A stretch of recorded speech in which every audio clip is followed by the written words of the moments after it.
과잉 진료일 수도 있는 건가요? 혈관들을 다 할 수가 없습니다. 원장님들마다 다를 수는 있을 것 같아요. 그냥 자연적으로 이렇게 좋아지는 경우. 안녕하세요, 원장님. 안녕하십니까. 원장님 너무 몸이 굳어 있으신데 조금만 살쪄서 그래요. 다름이 아니라 그 하지정맥류 수술에서 그 혈관 개수들을 장난쳐서 이 과잉 진료를 하는 병원들이 있다고 하더라고요. 제가 유튜브에서 봤을 때는 정맥혈관이 4개라는데 그게 맞나요? 아니, 꼭 4개는 아닌 것 같아요. 왜냐면 사람마다 이제 변이가 있을 수 있어가지고 보통 저희가 이제 앞쪽에서 대복제 정맥, 그러니까 왼쪽 오른쪽 해서 2개, 뒤쪽에서 소복제 정맥 해서 왼쪽 오른쪽 이렇게 해서 총 4개라고 기본적으로 표현을 하지만 대복제 정맥에서도 액세서리 베인이라고 해서 그게 또 앞뒤로 나오시는 분들도 있고 어떤 경우에는 대복제 정맥보다 그 액세서리 베인들이 더 큰 경우도 있고. 액세서리 베인이 뭐예요? 기본적으로는 저희가 대복제 정맥이라고 해서 제일 우리 몸에서 긴, 그러니까 표제 쪽에서 가장 메인 역할을 해주는 정맥이 있는데 그거에 이제 보조되는 정맥이 굉장히 좀 발달하신 분들이 있어요. 있는 분들도 있고 없는 분들도 있고 나왔다가 뭐 다시 결합되기도 하고 변이는 되게 많죠. 그래서 걔네가 메인으로 정맥 역할을 하는 경우들도 있거든요. 그래서 저희도 그쪽을 가끔 수술을 해줘야 되는 경우들도 있고 같이 하는 경우들도 있고 그러죠. 그래서 뭐 그걸 개수를 어떻게 표현하냐 그거는 원장님들마다 조금씩 다를 수는 있을 것 같아요. 근데 저 같은 경우에는 그 정맥 자체 개수보다는 제가 수술을 해야 되는 하나의 세팅 있잖아요. 그래서 네. 왼쪽 앞쪽, 오른쪽 앞쪽, 왼쪽 뒤쪽, 오른쪽 뒤쪽 해서 4개 정도까지로 일단은 저는 표현을 하는 편이기는 해요. 근데 뭐 제가 수술을 할 때 그거보다 더 많게도 수술을 하는 경우도 있어요.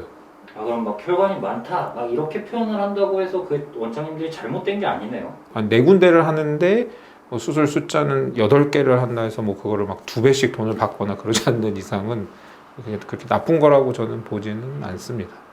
꼼꼼하게 저희가 이렇게 찾다 보면은 이제 그런 액세서리 베인들에서 역류가 있어서 치료를 해줘야 되는 경우들도 있기도 하고 그러거든요.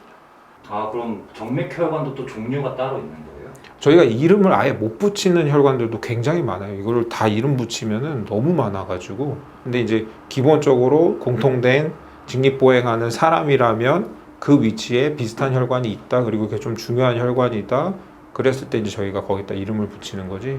전부 다 이름을 붙이거나 그렇지는 못합니다. 그래서 전에 제가 말씀드렸듯이 만약에 여기 있는 혈관 다 표시하려면은 진짜 솜사탕처럼 그 작은 혈관들까지 다 나와야 되는데 그럴 수가 없는 거죠. 아, 그러면은 그렇게 혈관이 많으면 네네. 치료도 그럼 그 많은 혈관들을 해야 되는 거예요? 그 많은 혈관들을 다 할 수가 없습니다.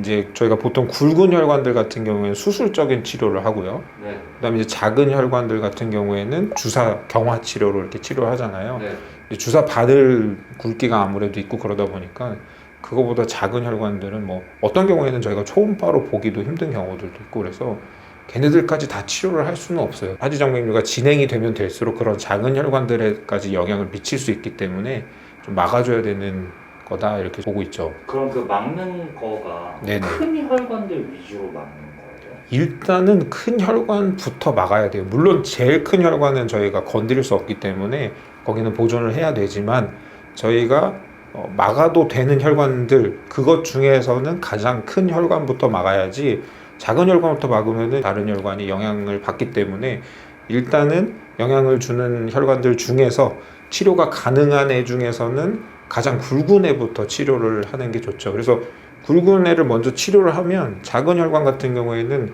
그냥 시간 지나면 자동적으로 좋아지는 경우도 있어요.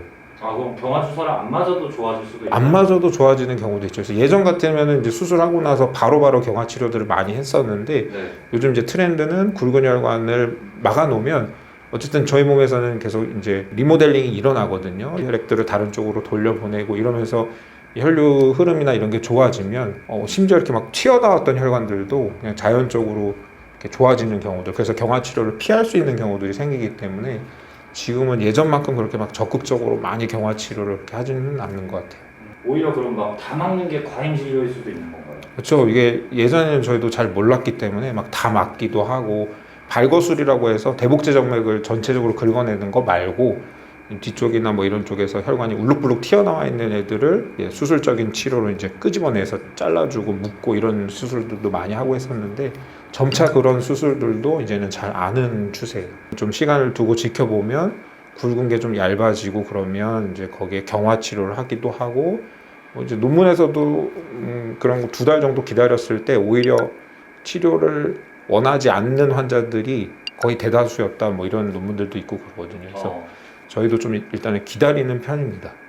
근데 환자분들은 막 눈에 보이는 거 당장 없애고 싶어 하시잖아요. 눈에 보이는 것도 사실 불편해 하시는 것도 있고 그다음에 사실 불편감, 뭐 통증, 벌레가 기어가는 느낌 이런 거는 사실 굵은 혈관보다도 피부 쪽에 가까운 작은 혈관들이랑 관련이 있는 경우들이 더 많을 수 있거든요.